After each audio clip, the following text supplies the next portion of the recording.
Numbers में एक अलग ही दम होता है।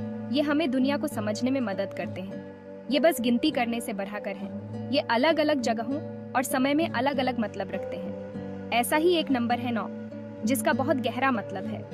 पुराने जमाने से लेकर आज तक लोग 9 नंबर से जुड़े रहस्यों को जानने की कोशिश करते आए हैं। ये धार्मिक किताबों, कहानियों और हमारी रोज की बातचीत में भी आता है। आज हम जानेंगे कि 9 नंबर के क्या क्या मतलब है, ये अलग अलग जगहों पर क्या मायने रखता है और इसका धार्मिक महत्व क्या है। हम दुनिया भर में घूमेंगे और देखेंगे कि अलग अलग संस्कृतियां 9 नंबर को कैसे देखती हैं। धर्म से लेकर कुदरत तक हर जगह 9 नंबर का असर दिखता है। बहुत से धर्मों में 9 नंबर को बहुत महत्वपूर्ण माना जाता है। ये अक्सर पूरी दुनिया, दिव्य शक्ति या आध्यात्मिक उपलब्धि का प्रतीक होता है। हिंदू धर्म में 9 ग्रह हैं जो इंसान के जीवन को प्रभावित करते हैं। ये संख्या पवित्र शब्द AUM में भी आती है, जिसके बारे में माना जाता है कि इसमें पूरी दुनिया का सार समाया हुआ है। बौद्ध धर्म में भी 9 नंबर को बहुत महत्व दिया जाता है। बौद्ध धर्म में 9 तरह की दुनिया के बारे में बताया गया है और ये नंबर ज्ञान और दुखों से मुक्ति से जुड़ा है। ऐसा माना जाता है कि किसी मंत्र को 9 बार जपने से उसकी शक्ति बियाच जाती है। ईसाई धर्म में भी 9 नंबर का जिक्र पवित्र ग्रंथों में मिलता है। स्वर्गदूतों के 9 समूह हैं और ईश्वर के गुणों के 9 पहलू बताए गए हैं। इन संदर्भों में 9 नंबर अक्सर दिव्य पूर्णता और आध्यात्मिक परिपूर्णता का प्रतीक होता है। धार्मिक मान्यताओं के अलावा पूर्वी एशियाई संस्कृतियों में भी 9 नंबर का सांस्कृतिक महत्व है। चीनी संस्कृति में 9 को सबसे शुभ अंक माना जाता है, जो पूर्णता और सौभाग्य का प्रतिनिधित्व करता है। ऐसा इसलिए है क्योंकि 9 सबसे बड़ा एकल अंक है और इसे लंबे समय तक चलने वाले शब्द के समान उच्चारित किया जाता है।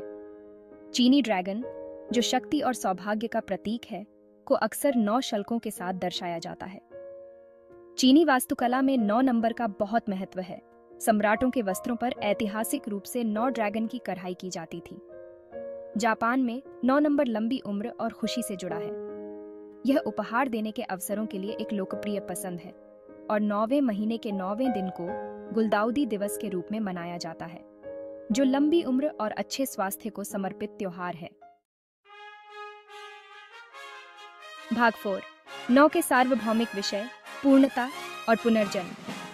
हालांकि 9 नंबर की विशिष्ट व्याख्याएं अलग अलग संस्कृतियों और मान्यताओं में भिन्न हो सकती हैं, लेकिन इससे जुड़े कुछ सार्वभौमिक विषय हैं।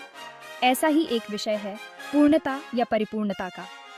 सबसे बड़े एकल अंक के रूप में 9 एक चक्र की परिणति का प्रतिनिधित्व करता है। पूर्णता की यह अवधारणा अक्सर पुनर्जन्म या नई शुरुआत के विचार से जुड़ी होती है। जैसे 9 नंबर एक संख्यात्मक क्रम के अंत का प्रतीक है, वैसे ही यह एक नए क्रम की शुरुआत का भी प्रतीक है। 9 की यह चक्रीय प्रकृति प्राकृतिक दुनिया से इसके जुड़ाव में परिलक्षित होती है, जैसे कि मानव गर्भधारण के 9 महीने। 9 से जुड़ा एक और सार्वभौमिक विषय आध्यात्मिक ज्ञान या जागृति का है। कई परंपराओं में 9 उच्च स्तर की चेतना या ब्रह्मांड की गहरी समझ का प्रतिनिधित्व करता है। यह एक ऐसी संख्या है जो हमें सतही से परे देखने और अपने अस्तित्व की छिपी गहराई का पता लगाने के लिए आमंत्रित करती है। भाग 5, निष्कर्ष। 9 का स्थायी महत्व। प्राचीन मिथकों से लेकर आधुनिक गणित तक 9 नंबर ने मानव अनुभव के ताने बाने में खुद को बुन लिया है। यह एक ऐसी संख्या है जो सांस्कृतिक सीमाओं को पार करती है, हमारी सामूहिक चेतना के भीतर किसी गहरी चीज के साथ प्रतिध्वनित होती है। चाहे हम इसका सामना धार्मिक ग्रंथों में करें, सांस्कृतिक प्रथाओं में करें या बस अपने दैनिक जीवन में करें, 9 नंबर हमें रुकने और इसके स्थायी महत्व पर विचार करने के लिए आमंत्रित करता है। यह हमें जीवन की चक्रीय प्रकृति, पूर्णता के लिए प्रयास करने के महत्व और आध्यात्मिक परिवर्तन की संभावना की याद दिलाता है। जैसे जैसे हम अपने भीतर और अपने आसपास ब्रह्मांड के रहस्यों का पता लगाना जारी रखते हैं, 9 नंबर निस्संदेह हमारी कल्पनाओं को मोहित करता रहेगा और हमें दुनिया में गहरा अर्थ तलाशने के लिए प्रेरित करता रहेगा।